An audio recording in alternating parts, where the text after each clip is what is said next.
Hey, welcome back. This is Gwenting here, and today we're going to be reviewing some patch notes. But before that, please stare into this dark blink void. I just want to give a couple updates. Number one, I'm going to be scaling back just a little bit. I feel like doing a video every day has been too much for me and too much for you guys. So we're going to keep the same schedule of days, but instead we're going to do it every other day. So, you know, I'll still be Skellige on Morkvark Mondays. Still be Northern Realms on Temerian Tuesdays. Wednesdays will be Wild Hunt Wednesdays. Thursdays will be Thirsty Thursdays for Nilfgaard. Fridays will be Firesworn Fridays for our Syndicate. And Scoia'tael Saturdays, or Squirrel Saturdays for Scoia'tael. I think that'll be a little bit better. You know, we can also do some other types of content and stuff that'll be a little bit more fun. Frees me up to do just some chill streams and to make decks that are really good but also spicy, like Drog Queen, which I really loved and played for most of this season. Just when I had downtime going to bed, I actually had fun for the first time in a long time. Anyway, let's jump into the patch notes and walk you through what I think. So I've watched the developer footage and stream again just to kind of hear what Salman Barza had to say. I'm going to preface this with the biggest thing I want the developers to do is to fix Heatwave. It's still just lazy development. It reminds me a lot of what Slama said about Lockdown when they changed that 2 seasons ago, and that it was just a lazy development tool that they created so that the meta would never spiral out of control. And I feel like Heatwave's the same way. So we're just going to preface with, I still feel like that's the biggest thing that needs to be fixed, and they've still done nothing about it. Being able to just instantly delete any card at any time in the game from the game is just saying, hey, you know, we can have one card that is a little out of control and not have to worry about that. And that's what I want. But let's walk through patch 9.0. There are some big changes coming. To be frank, I don't love all of them, but we'll get to that when we get there. Newest expansion, Once Upon a Pirate, is 24 cards. And at the end of this, we'll actually go through those cards. But I think this helps set the framework of where those were going to be inserted. I think they made these changes first and then created the expansion. And I think I would think about it in that way. We've had them released and thought about them in the reverse. And I don't think that's a great way to think about it. So we'll get to that in a minute. The other big event is a long-awaited Northern Realms rework. Yes, I know there's a lot of people who love Northern Realms on this channel. I love Northern Realms. Scoia'tael still probably has the deepest place in my heart personally, but as a content creator, Northern Realms has been my biggest videos, the videos I've had the most fun making. And the very first one of that was All Out Charge, which was charge mechanic with Visigoda, Dandelion, Donamir, using the old school pincer maneuver. And that's getting changed. And I don't love it. But we'll get to that. Charges as a mechanic stays in the game, but from now on as a self-contained one. And I just want to preface this with, in my opinion, the very best card with charges in the whole game is probably Visigoda. But he's probably equally tied with Hefty Helga. And I just kind of want to... My constant frustration with Northern Realms is its parity with Nilfgaard. And that Nilfgaard has much more love to its special cards in tactics. They're much more playable. They have really good synergy with one of the leaders. Warfare cards are hot, trash, garbage. They suck. They need to change. And the fact that Commander's Horn is being made a warfare card is an insult, candidly. Okay, I'm getting a little worked up about this because it really makes me mad, but Commander's Horn sucks balls. It just does. It's a terrible return on your investment. It sets up for Yrden, sets up for Igni. It takes forever to get the setup there, and having the provision payoff is like a net 1 or 2 points, and that's if you have 5 units. Anyway, I get really mad about this. And to me, this was like, you know, charges could get out of control, and we got lazy about the development with them and decided to go for cooldown instead. And, you know, I'll reserve my final decision when it comes out, but for me, I don't love a lot of the things that happened here. But we'll get to Northern Realms when we get there.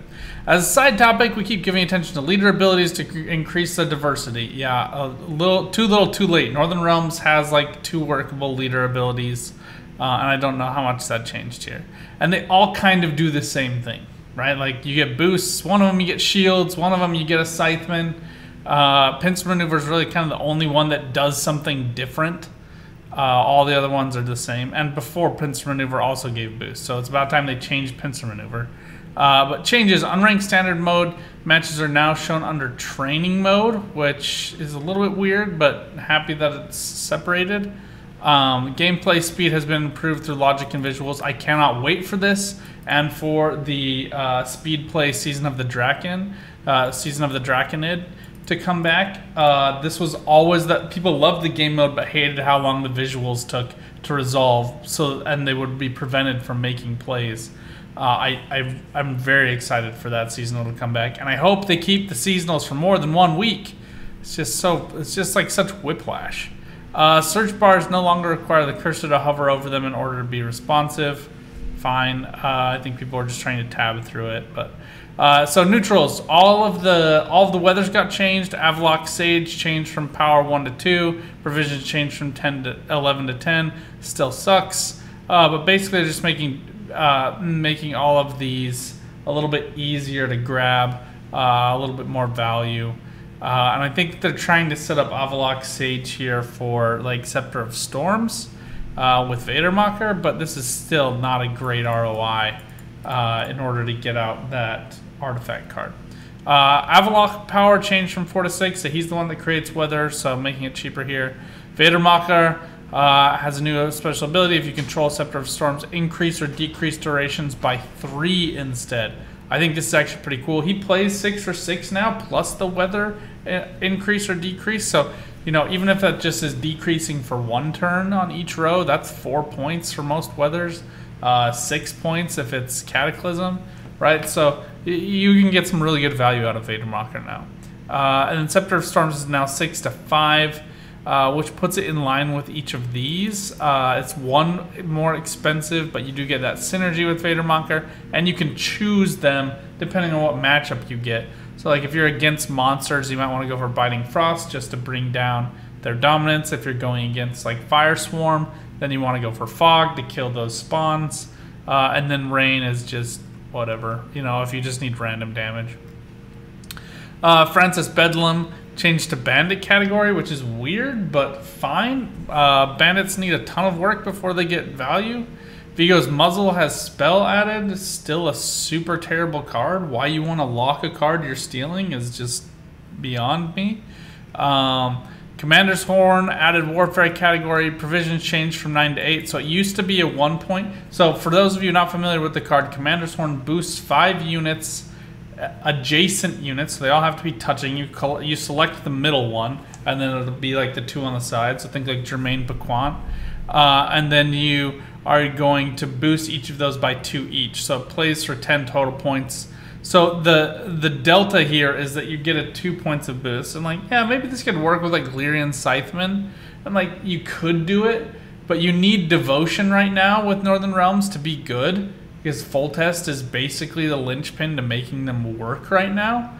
Or you're just going to be playing Witchers with Uprising, and you could do that, and you could use Commander's Horn, but I don't think people are going to do that because it's just expensive, and the value is just not there. It's just not. Hailstorm changed from 9 to 8. Hailstorm is basically like the inverse of Commander's Horn, but it doesn't hit as many units. You damage units, but they don't have to be adjacent. Change it so it's not adjacent, at a minimum. Ugh, it's making me really mad. Jermaine Paquan now has a new ability, Order, Spawn a Cow, cooldown 3. So your Bovine Battalion for Nilfgaard is now, he can now recruit units. So maybe it'll force the removal of Jermaine instead of the removal of the cows at a minimum. I think that it kind of changes the calculus in that regard. But I actually think he's like a fun meme card, and I think this actually gives him a little bit of salt, where you can get some more value out of him. Because right now he plays for 9 and he's still 10 provisions, so it's just kind of expensive, and he's not great. But this does make him, you know, at least somewhat of an engine. But as our friend Slav Squirrel said to me in private chat, yeah, I think, you know, Jermaine Bequant, clearly tending cows takes a lot of work. It takes him a lot of time. Yeah, I don't think full test is fine without devotion, because you want the units to come boosted onto the board. That's like, it's like an extra point per turn. You definitely got to have him. Thanks for joining the chat, Joel. But yeah, that's my thought. Monsters, Ghoul power change from 2 to 1. A provision change from 6 to 5 makes them a little bit easier to grab. And Dregolarves change from 1 to 2. Provision change from 5 to 6. I actually really like this change. Gives them a little bit of girth. It also makes them so they're a little bit more expensive, not auto include in a deck, although they probably still will be. And then Brues and Karen basically got switched here, but Karen gets immunity. So he still does that to consume 3 allied units straight up when he gets deployed. So it's like Bruce if she got deployed as 3rd, but he gets that immunity, which I think is a big deal. But you can no longer just chain Karen with Detlef Higher Vampire, but Bruce, Wispes, and Weaves could play really well with Karen with Detlef Higher Vampire. Bruce now gets Zeal, Order, Charge 1. She gets 3 charges whenever you play a Crone. And I think that this is how charges should be. They should be like insulated and capped if they're going to have charges. We're still going to get down to Northern Realms and Nilfgaard, talk about that more. But to take it from Northern Realms and leave it with Nilfgaard just is an affront to the meta of the game and the status of Northern Realms engines. That's just rough, man. Karen with Frightener, yeah. Karen would automatically trigger Frightener to get you that immunity on 2 units. Definitely want to play them to 2 different rows. This is just like, I mean, they keep doing things that make it look like Igni and Yurden would get played more, but Devotion makes it tough to get them. Wispes, power change from 5 to 6. Weaves 5 to 6. I think this is some good changes for the Crones. Really cool characters who trigger my Tryptophobia. Do you have Tryptophobia? Put that in the comments. We need to start a support group. Fruits of Izgeith, provision changed from 11 to 12. Cool, I actually think that's fine. We already went over Karen. Penitent now summons it to the same row, so you can summon it to where you want. I think people were mad about this mostly for a Parian Phantom. But I don't know. I think Pugo is the clear choice for me in my eyes. So, just a little weird. Skellige. Skellige got some love, and we're gonna go over the new cards. They look good, man. They look real good right now. So Skellige, provision change from 13 to 14. Rage of the Sea is just a little bit more playable now. Meridrome, provision change from 5 to 4. This is huge. Do not undercount this. Meridrome always played for 6 points. You could get a 3-point removal on the opponent's side. And if you're playing it on Dreco Turtle, it's a 12-point play. So this is pretty massive in my opinion. I actually think I would have liked to see it get nerfed in terms of value a little bit before they did this. But and this is important too. It's a 4-provision alchemy. So we're gonna get back to that in a minute when we go through new cards. But this does matter. Sigadrift was right, changed from 9 to 8 because, you know, the one good revive card in the entire game that brings back any unit of any provision just wasn't quite good enough. It's not clear to me why Skellige is getting love, but they're getting it. Bear Abomination gets Cultist. I think it's done. Took way too long. Hammond getting Cultist is a little bit weird, but fine. You know, whatever. He's just kind of a weird card. Armored Drakkar, provision change from 5 to 4. This seems like a huge buff for self-damage. And then Iced change from 11 to 12. Just kind of tucked in the back there. That's kind of about time. I actually think he's more valuable than Harald and probably should be 13 if they're just going to leave him as is. But we are where we are. Okay, Northern Realms. You could view this a lot of ways. I view this as a massive nerf, but, you know, everybody's going to have different opinions here. Stockpile, provision change from 17 to 15. Order, so abilities now change to Order. Reduce the cooldown of 3 Northern Realms units by 1. So they have to be adjacent Just gonna pause on that for a second, and how stupid adjacent is for Northern Realms. This is incredibly dumb when you comprehend the fact that a lot of the cooldowns that are here have crew. So you need to set up ordered units as your crew members, which is just infuriating to me and just like clearly out of touch, in my opinion. And a spawn of a useless garbage volunteer who's gonna ruin your adjacent business going forward. It's just even more maddening. Anyway, somebody's gonna come up with something cool and be like, look, I told you it was cool, but I don't love this. But you get 3 charges, because now that we don't have charges, you get it for leaders still. Anyway. Priscilla, power change from 5 to 6. Ability change to Zeal. Order, heal an allied unit by 4 and reset its cooldown. Inspired, boost an allied unit by 4 and reset its cooldown. So just kind of like allowing you to use some of these cooldown units again. Yeah, I think like maybe War Elephant, but we'll get to that in a minute. Dandelion, provision change from 8 to 9. He's now more expensive. Ability change to Order, boosts a unit in your deck by 2, cooldown 2. At the end of your turn, if he's inspired, he boosts the top unit in your deck by 1. So theoretically, you're going to get 4 points every 2 turns. Because his cooldown is 2, right? And at the end of every turn, inspired is just going to auto boost that top unit in your deck. I actually think this is a cool ability. I don't know that it makes a ton of sense for Dandelion to be doing this, especially since people, like, this doesn't really work all that great with Priscilla. And I really loved how they worked before. It was a really cool synergy team that was fun to do videos on, and I just deeply enjoyed playing, even though it hasn't been a winning deck for a really long time, or a winning archetype. Oh, Joel makes a good point about Hammond and Skellige. Sorry, I just know that. But he was a big deal in the Cultists in Witcher 3. It's true. It makes sense for him to be changed. It just his card doesn't make sense in terms of... it doesn't really synergize with the other Cultists all that much. Damned Sorceress. Ability change to Zeal. Order, destroy a unit's shield and then boost health by 2. Cooldown 2. So now she doesn't have charges. She just gets to do it every 2 turns. Cool synergy with Immortals. And Kedwini Cavalry. That's about it. Reinforced Ballista. She does. It is any shield. Destroy aliens. Doesn't have to be allied, so you could remove it from enemies too. Reinforced Ballista. Which I think is 2 L's, but we are where we are. Ability change your formation. Order, damage unit by 1. Cooldown 1. Resupply, reduce the cooldown by 1. So this is cool. You can do it every turn. So it's kind of like Elven Swordmaster, but it gets formation. It's 1 more provision, and you get to use it every turn. And you can use it twice in a turn. So, that's cool. Hubert Wreck is probably my favorite rework. His makes a ton of sense. Bleeds for Northern Realms never made all that much sense, especially when Pastodi was a better bleed giver. By just being able to randomly give those, and he's still going to be here. But Hubert Wreck, provision change from 7 to 8. Ability change to whenever you use an order ability while this card is in your deck, remove a counter from it.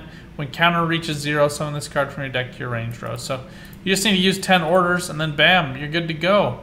And, you know, notably, you can get there pretty quickly with the stockpile change. Reduce the cooldown units of Northern Realms units by 1. I also think, anyway, reducing it by 1 is kind of just weird and dumb, but we are where we are. Winches, boost an allied unit by 5 and reduce its cooldowns by 3. Fine, that's cool. You're gonna let someone else figure out Northern Realms? Yeah, I agree with that. I just... There's not a lot of upside in these changes, but we'll finish them. Yeah, because you know what Northern Realms is really needed is another card that boosts something by 5 points to set up an Igni Yurden play. It's dumb. Warfare sucks. Change the whole Warfare archetype instead of robbing us of one of the only fun archetypes to play within Northern Realms. Make Warfare freaking good first. Seriously, I've been asking for this for a year now. Centurion Envoy, provision change from 5 to 4, ability change to formation. So she still has formation before. She would give 2 charges. Now you get to look at 3 random cards from your deck and move 1 to the top. It's a little bit weird. If you're running thin, then you can use her to do stuff. But you're top decking here, which just seems like massive feeds for Mill in Nilfgaard. There's a lot of top decking, top boosting top cards. Can anybody say Cantarella for yet another season? I can. I'll say it. Cantarella for yet another season. Foltest Pride. Power change from 6 to 5. Armor change from 0 to 1.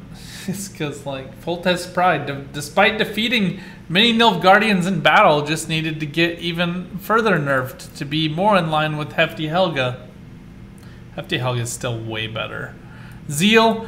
Order, damage an enemy unit by 2 and units adjacent to it by 1, cooldown 4. So this is one of the good ones that you do want to reset, that you might want to use the leader charge on, but crew, set cooldown to 2. So you can do 4 damage every 2 turns. If you play 2 tactic cards, which is fairly easy to do, there's several tactics that you can play 2 in a row, you can chain tactics. You get 4 damage in 1 turn with Hefty Helga. And you get to choose it onto specific units. You don't have to do this splash damage, which is kind of a cool idea and mechanic in theory. But I don't really ever feel the need to do that as much as I want to target specific units and ping them. And I really don't want to set up a crew with 2 units that have orders and try to keep them alive. Like, have you played Northern Realms in the removal meta that has been existent for the last 6 seasons? Those guys don't stick. They just don't. Keeping crew is a nightmare. Keeping crew with units that have orders, just punch me, man. It's just like so clearly out of touch. Yeah. I know. This is like the most worked up I've been, but it like really bothers me. And I watched it last night and reviewed it again this morning to like try to give myself a breather, but that just really makes me mad. Sentry and Spellweaver is actually cool, and he works with the new cards because he is a mage. And then his ability to change to order, damage unit by 1, charge 1, gain 1 charge whenever you play a mage or a spell. So now you can use him with spells. Oh, what good spells are there in Northern Realms, you ask? Well, you get Runeword. Enjoy that. And then you get Casting Party from the new map. Trash. Air 2's adept. Whenever you trigger patience, she boosts self by 1. So as long as you're not using the orders on your patience characters, she's also going to get boosted. But kind of a lame way to boost. Like, this is worse than Master of Disguise, who doesn't get a lot of play anyway. But locks are a lot better than holding on to an order. Nenica power change from 4 to 5.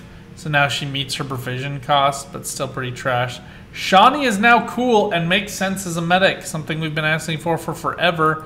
Cooldown 7 is hot garbage. But you know, you gotta do cool stuff with that. I bet she'll get some play with blue stripes. Is just like a cheap way to be able to bring people back. She does get zeal. She no longer has an inspired. I'd like to see her get an inspired to reduce this cooldown to like 5, so you could play it twice in a 10-card long round. Thaler power change from 5 to 6. Ability change to formation. If neither player has passed and your opponent's hand is not full, both players draw a card. So he's like Matahori, except he doesn't get you the card that you want, and you have to play him. You know, you could get him up to 7 with formation, but you have to sit on the order, which seems like a horrible, no good, very bad idea. Yeah, I don't know. I mean, Thaler at least works well with Dandelion and Priscilla now, finally. Before, he was just unplayable. He like gave 3 charges on formation. Siege support. Just basically changed the one that gave a charge, and now instead reduces the cooldown of an allied unit by 1, which is fine, but not great. You really play this guy to get the zeal or the boost, in my opinion. Probably both. Battering Ram is now cool. Too bad you still have to spawn it off of the stupid... I hate Siege. I hate that Siege spawns units that require crew. It is literally impossible to get crew for Battering Ram. And it is a pain in the ass to get this to work correctly. It says deploy crew, gain zeal, so you gotta play him from your hand. Move self to ranged row from melee, so he just goes back. I wish that this would have been more in line with like Treant Boar. Treant Boar has 7 provisions. He plays down for 5, does 2 damage, and then he heals himself every time he goes back. I would like to see this be like move self to ranged row, boost by 1, or heal by 1. Right, so it's just like a little bit cheaper than Treant Boar. That I would like to see that. But move self to melee row, damage the highest enemy unit by 3. And I think that honestly, that change would put it in line with Treant Boar, because although Boar does 2 damage, the cooldown here is 2 on these orders, so you have to wait 2 turns to move it back every time. And you're not getting to pick the unit, which I think is a huge freaking deal. Damaging highest unit by 3 is like good against monsters with big boys. Oh my gosh, what's it called? Dominance. So it's like good against dominance, and that's about it. Otherwise, you're not removing anything. You're just like tickling things in the current meta. War Repellent now has a new part of its ability, cooldown 6. They also clarified the text on it after one of my most watched videos over months. Now the keyword text is a little bit more clear. Vest has a new part of ability, cooldown 3. This is cool. She's the one that actually is cool and makes sense, and I love, and I think that this is cool for Vest. I love Vest. I think being able to give zeal every 3 turns is cool. Everything else sucks. I don't know. Bombardment now is a 4 provision. Notably, you now get like like a cheaper, trashier card that they're admitting is cheaper, trashier card in Siege, but they're not reworking Siege at all. Obnoxious. Sealed to Ceas'raet, provision changed from 7 to 6. She just does 2 damage on deploy, 2 damage on order. Runeword, provision changed from 4 to 6. Ability change to create and play a Bronze Northern Realm mage and give it a shield. Cool. That's such a fun change. Now you get no spells that are 4. Oh, which we'll get to in a second. But you now just basically are playing a non-devotion deck list with the new cards because of the Runeword change. And notably, they tugged that in the bottom because they didn't want you to know about that, because it really sucks. It's create and play, by the way, so this is not a thinning card. This is just like you get a Bronze Northern Realm mage, all of which are pretty garbage. Scoia'tael. I mean, giving it a shield, you can use that for Sentry and Spellweaver. I'm guessing that'll be what people take it for. Scoia'tael got very little rework here. Sage, a name change to Elven Scribe, which I like more. I think that makes a lot more sense. Making a Sage a 6 provision card was always kind of weird. Provision change from 6 to 4. Ability change to remove a counter whenever you play a special card. Counter 3. When the counter reaches 0, boost self by 6. So it kind of does it once instead of over and over again. Farseer is now a mage. Boost change from 2 to 3. So he's the one that boosts self if it's a special card. Nilfgaard, Imposter. Ability change to lock an enemy unit, then spawn its base copy on the opposite row and boost it by the number of enemy units with status on locking its row. I like this. I think this is good. It makes it so it's not like a broken ability to use in a tight round 3 with only 3 cards for each person. The boost self by 2 just was a little bit obnoxious. Courier changed from 5 to 4. He's the one that lets you look at the top 3 cards, pick one, so that's fine. Puts it in line with Sentry and Spellweaver, except that he looks at the top 3 cards, whereas Spellweaver just looks at 3 random cards and picks one to go on top. Viper Witcher Adept, power change from 3 to 4. So these guys are the ones that boost self by 1 every time your opponent's deck has more cards than yours. Magnetic Vision has a new part of ability, bonded at the end of your turn, boost self by 1 instead. So I think this is cool. I actually think this is really good. So now you can have it alone on a row, get boosted, or if it gets, you have to put something else on that row, or you get a spy on that row or something, you just play the other one. Boom, bada boom, you're ready to go. Off to the races. Fringilla Vigo now counts as constructs in additions to mages, so you can play her between a mage and a construct, and she'll do a little bit more damage value. Pretty lame though.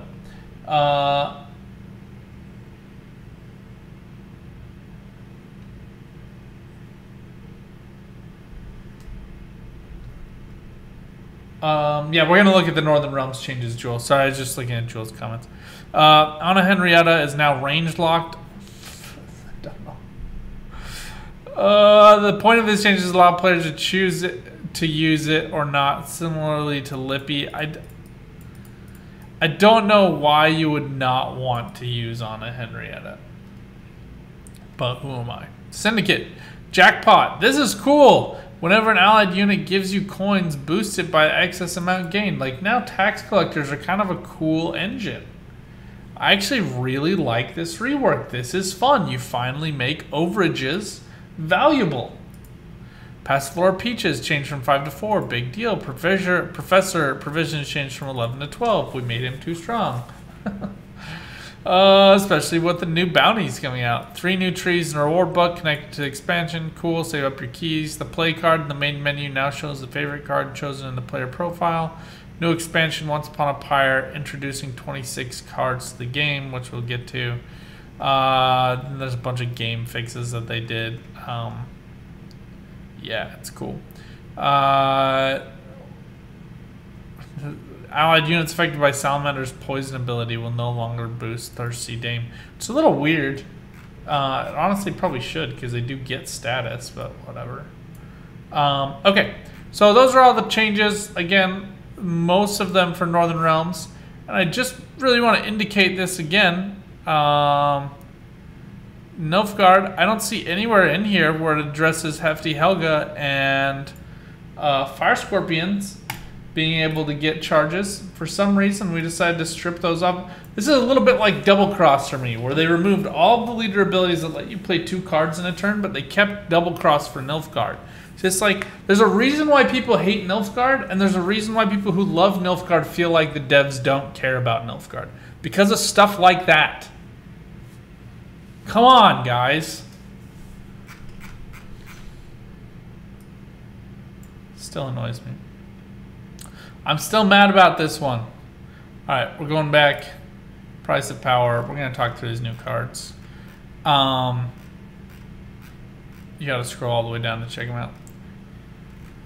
So, Syndicate got like the most love, in my opinion. I talked about this a little bit on stream, but people do not appreciate this enough, I don't think. Syndicate Crown is pretty freaking amazing. Like, this alone is a huge freaking deal. Being able to just like save these up for, think of like Igor and Eidolon as like a meme deck, right?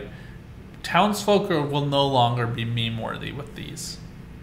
Townsfolk, you can just play Witchfinder, then play a Townsfolk, trigger this 3 times. You're off to the races. They're big enough that they can't just get easily removed now. Pretty boss. Anyway, so she deploys, creates 3 of these. At the end of your turn, if no enemy unit has a bounty, place bounty on the highest power enemy unit. So that's cool. I think it sets up really well for Graydon. Fabian Hell, Intimidate. So use an Intimidate engine, deploy, place a bounty on an enemy unit. If there's already was an enemy with a bounty, gain coins equal to its base power. These 2 are going to be good friends. Hysteria, place bounty on an enemy unit and damage it by 3. If it already has bounty, double the damage, so you can get up to 6. Pretty good. Vigilantes, however you want to call them.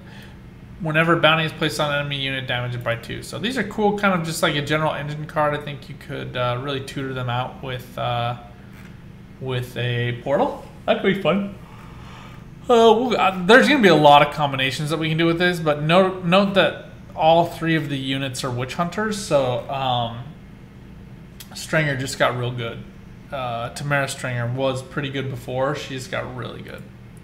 Northern Realms, Gerhardt of Ale, Zeal, Patience. So all 3 of these are Patience cards, so you do have 3 options when you're dealing with Aretuza Adepts. So just kind of keep that in mind.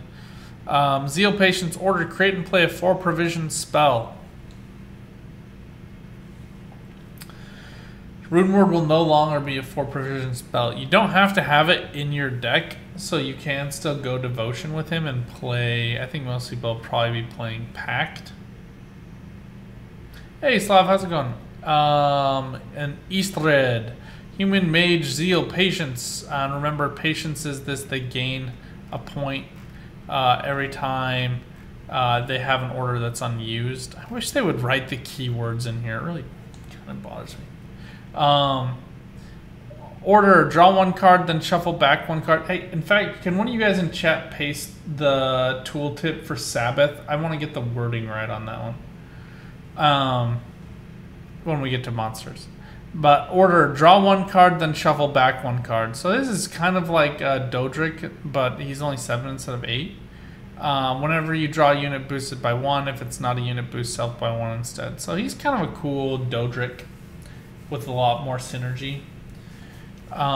Casting Contest is a 5 provision spell, so Gerhardt can't create it.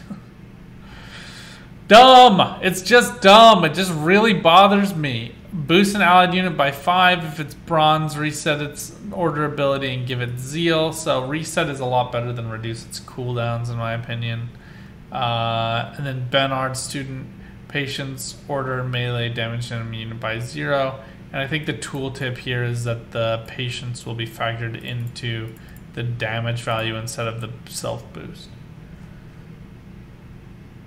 Okay, thank you, Slav. Monsters is next. So the tooltip for Sabbath is trigger this ability if one of your rows has a total of 25 or more power. It doesn't have to be the same row. A lot of people saying, and I agree with it, that they should have changed Imlerith. Imlerith should have been given the Sabbath tooltip.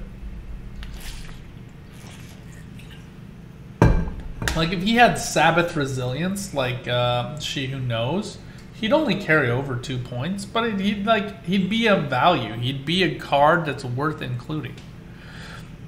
Anyway, Sabbath, at the end of the round, give resilience to the highest base power unit on your side of the battlefield. And note that it's base power, which I think is pretty great. I think the idea is, in theory, she's going to be getting you there. You just got to get 15 other points, but these are big, big ladies. Nice thick ladies here with Ratcatcheress and She Who Knows. Ratcatcheress, 9 for 7. Whenever this unit is damaged, reduce its base power by 1. Sabbath, cancel the ability above. Whenever you play a relic, increase this unit's base power by 1. Pretty dope. She's pretty dope, man. She's cool.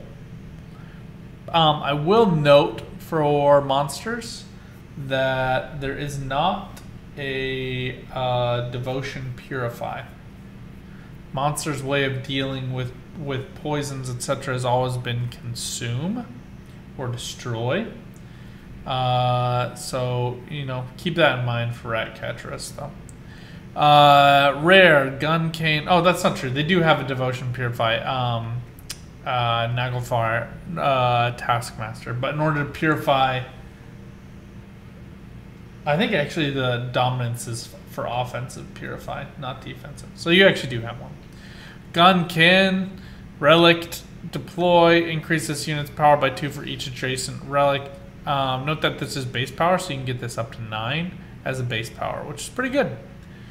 Pretty awesome. And then that when it dies, it'll go into your graveyard, right? So Ghoul is looking really nice. That's why they nerfed Ghoul a little bit. Although it's not really a nerf to Ghoul, because the provision dropped as well. I'd actually say it's technically a buff in my opinion. When it's like 1 for 1, that's probably a buff. Common, Witch Apprentice, Relic, Sabbath. At the end of your turn, boost stuff by 2. You gotta love when pigs fly. Anyway, remember this is just when one of your rows is 25 or more, so pretty easy to get there for monsters. They love dropping points.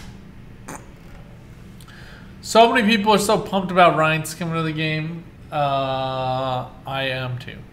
Deploy, look at the top 3 units in your deck. Move 1 to your graveyard, then destroy an enemy unit with power equal to that unit's power.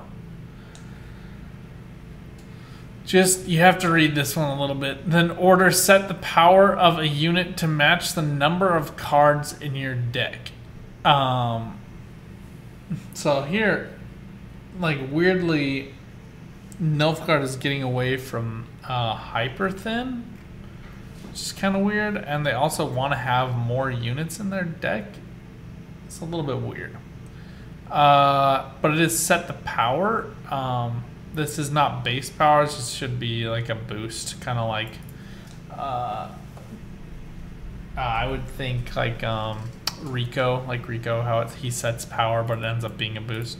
Then look at the top 3 units in your deck. Remember this: move 1 to your graveyard, then destroy an enemy with power equal to that unit's power. So it's a little bit weird that like you get to do this power of a unit to match cards in your deck, but I think you get some synergy here. Dead Man's Tongue. Banish a card from your deck, then boost an allied unit by that card's provision cost. If the banished card was a bronze, banish another bronze card from your deck and boost the same unit by that card's provision cost. So there's a couple of 6 provision bronzes. So you could get a lot of value off of that as like a single boost. But I think that this helps you, like you play Reince, then you can get Dead Man's Tongue to thin down a little bit more.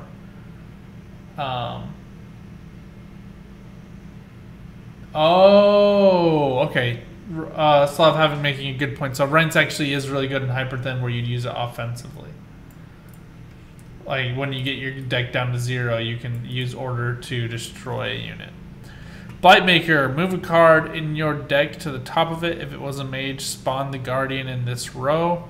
If it was a special card, spawn and play a Cow Carcass. Cow Carcass is the one that explodes and poisons the units next to it. So that's cool. And then Guardian is that 3-point gold card construct that Cynthia creates. Move a card in your deck to the top of it. If it was a mage, spawn Guardian in this row. So that's why you want more mages in there to do cool things. Mage Assassin, the 4 provision 2 points is an agent. Damage an enemy unit by 2 if moved to the top of your deck. During your turn, summon self to a random allied row and damage a random enemy unit by 2. So he can kind of help you with Hyper Thin, get some damage out, get some value that way.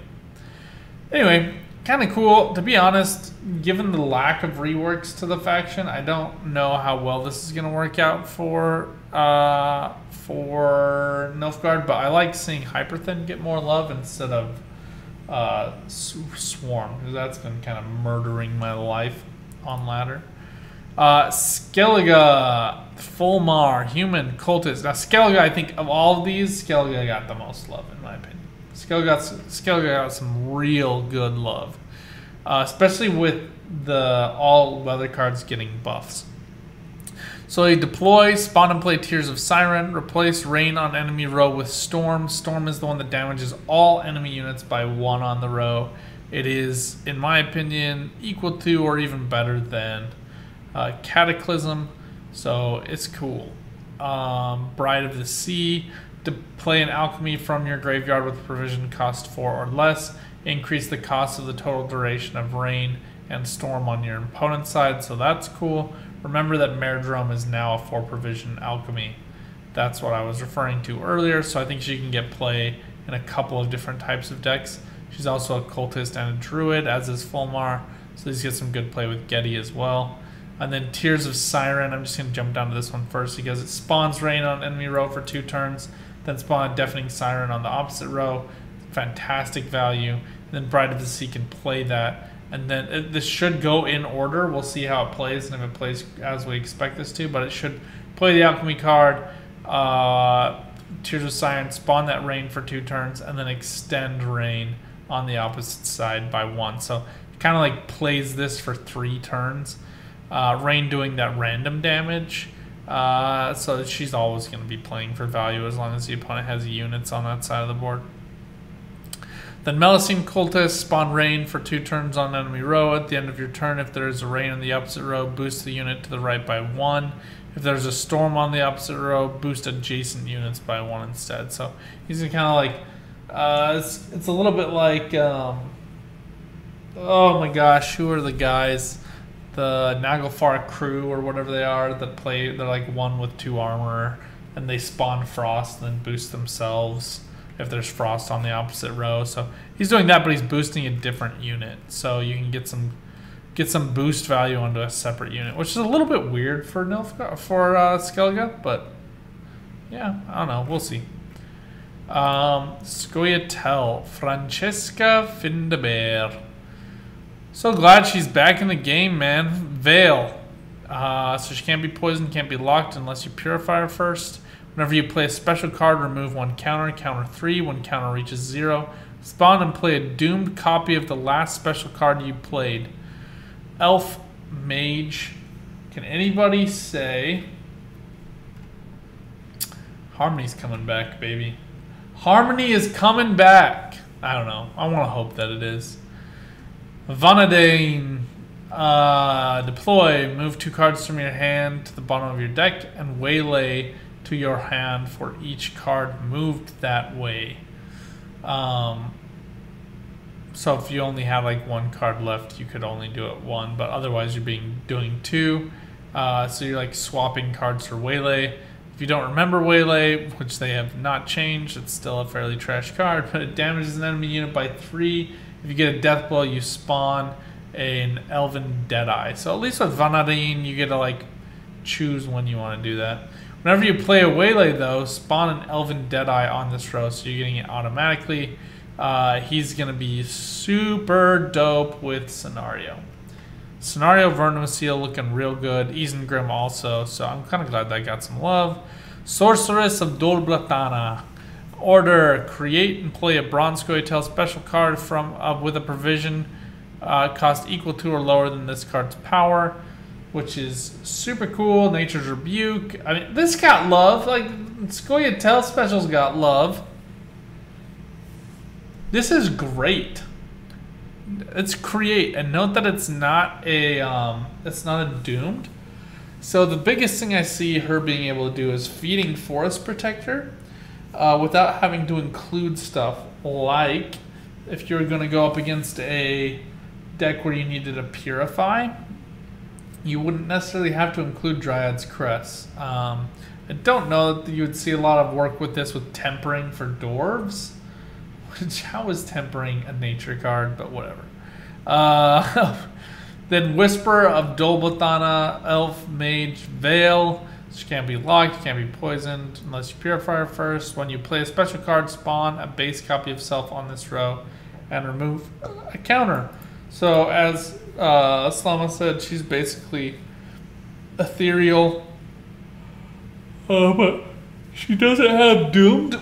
And she has Veil, so Bertha would be very proud of me saying this, but I think Scoia'tael got some really good love as well. I still think people are underappreciating the value of Storm right now, especially when you consider that most of this is Roast Swarm for Scoia'tael. So who's going to reap the benefits of that? Skellige. Neutral. Teleportation, a 4 provision spell. So this is actually something that you can play with Northern Realms. Reset an allied unit's power. If it's a bronze unit, replay it instead. I don't know what replay means. Replay makes it sound like you're taking it off the board and putting it back down. I don't know. We've never really seen this, so we'll have to see how the tooltip works. But we'll be checking that. Replay Kingslayer and Mill. Oh, yeah. You could totally use this to replay a Kingslayer. Yeah. I mean, any card with like a deploy. The question is whether or not this creates a copy of it, or if you're like removing it from the board and playing it back down again. So they could also work well with like Abomination for Syndicate, where you're self-damaging when you don't have coins. But yeah, you could totally. I mean, you could get some cool replays on some certain bronze cards. I actually think 4 provisions is a little bit nuts for that. And then Megascope. Pick a bronze allied unit after 2 turns. Spawn its base copy on the right of Megascope. So this one's spawn. You don't play. So deploys wouldn't work for Megascope, but you get the same kind of interaction. Yeah, I think Megascope could be really good with a Blue Stripe Commandos. You could set up like a card like Vest that gives Zeal, and then you could get Megascope to get you more Commandos. It also would give you like a backup commando just in case one of them was going to get killed. So kind of cool stuff you could do. Or just lock or something like that. Anyway, I'm actually pretty excited about this expansion. I know I'm super salty about Northern Realms, but you know, they've just been a struggle for so long. I just want to play like some good old engines that are winnable, that aren't constant removal, and that have some interactivity. I don't really want to watch my 15 Witchers get played in the same order game after game. So anyway, let me know what you guys think though. Do you think I'm way off base? Did I get this totally wrong? Am I overly salty about tactics and Helga? You know, you let me know what you think. Until next time though, good luck on the path. Get out there, keep on Gwenting. Bye for now.